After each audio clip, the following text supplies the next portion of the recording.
Good evening and welcome. If you have the courage to do so, please like, share, and subscribe to this YouTube channel.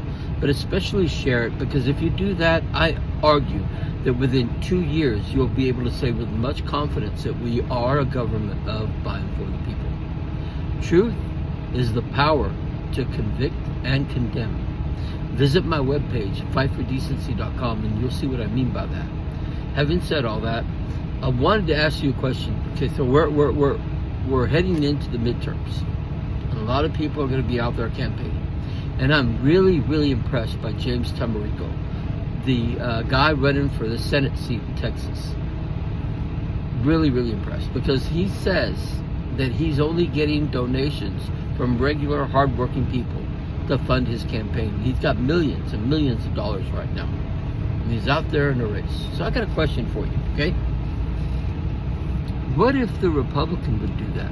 What if a Republican candidate for whatever office, Congress, Senate, whatever, were to say, I'm going to run on the donations that working class people give me?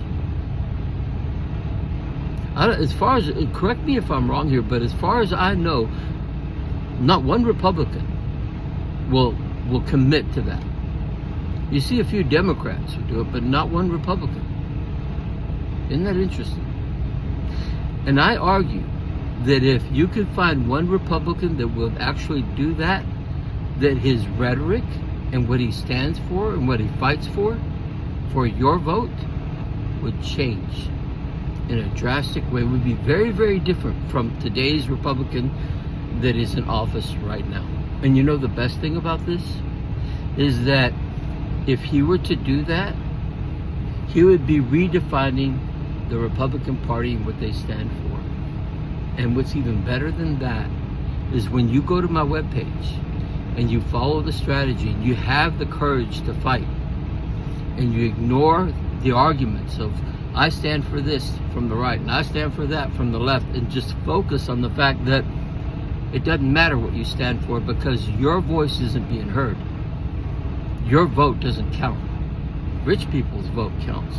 And then when they get done, they give it to you and they say that's democracy. This is why we end up with the lesser of two evils. When if you could get a Republican that would say, I only take donations from hardworking people, I'd like to see the first Republican do that. And when we succeed to get free and fair elections, you'll see a totally different country. So fight with me. Fight for decency.